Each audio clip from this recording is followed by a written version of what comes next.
apple ba kayo sa bahay? Gagawin natin ng masarap na merienda at pwede ninyo pagkakitain ito. Dalawa lang ang kailangan natin na apple at marami na kayong magawa nito. Kaya tara na, samahan ninyo ako sa paggawa nito.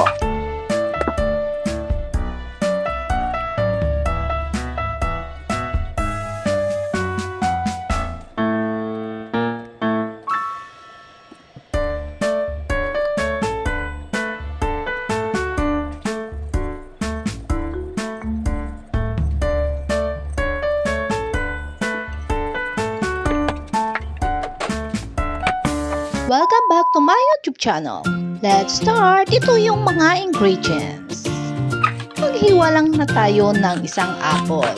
Hiwaan lang siya at tanggalan ng buto. Yan, tanggalan lang siyang buto at saka hiwain. Yan naman ay para sa toppings natin.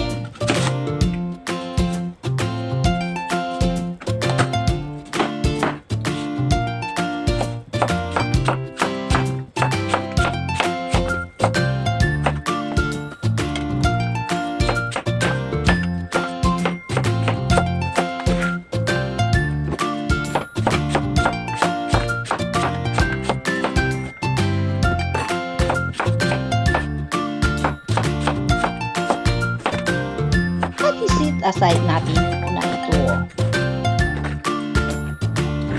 At isang apple, balatan lang siya, tanggalin ng buto at saka hiwain. Depende sa inyo kung ano kalaki ang paghiwa niyo. Kasi ihalo natin yan sa mixture para malasa yung apple cake natin or apple muffin natin.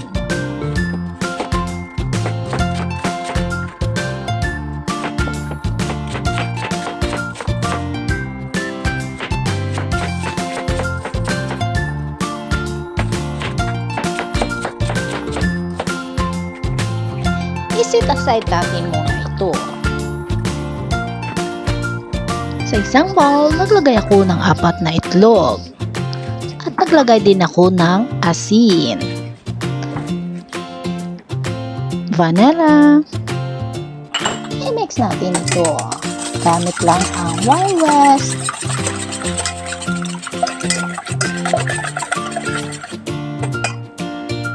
½ cup white sugar and 1 cup raw sugar.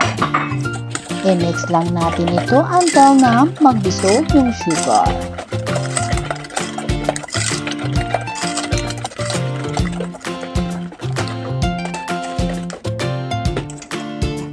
At naglagay din ako ng 1/3 cup cooking oil.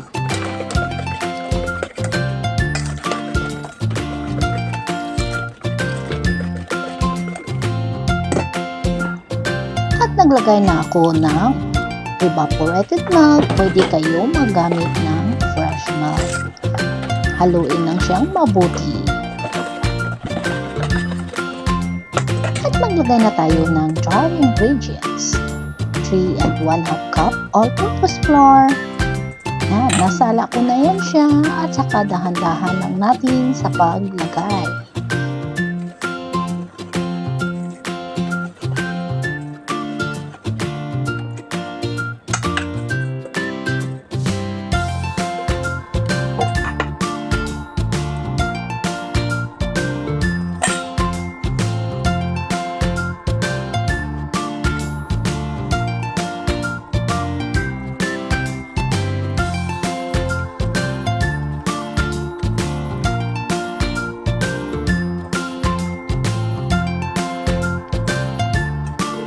Last portion. Yan, naglagay ako ng 2 and 1/2 cup baking powder.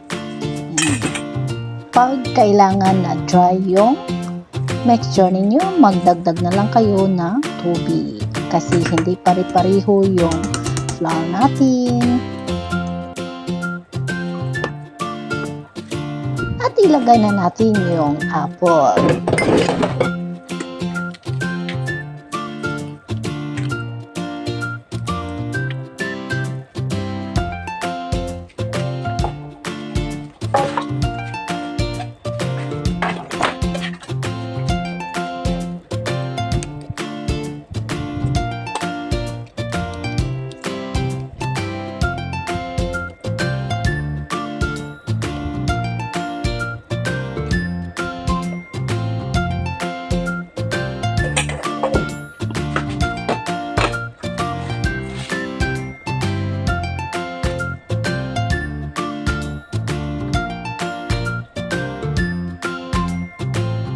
Maglagay din tayo ng toppings na sliced apple.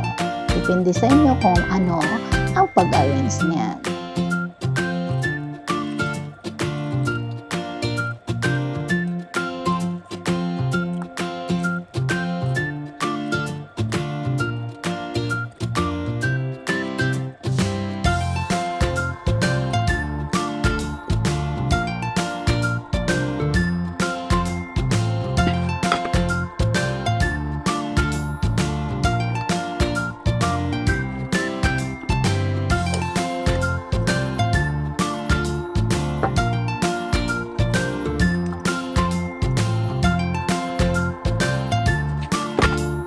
At saka mag-sprinkle lang tayo ng white sugar para crunchy ang taas.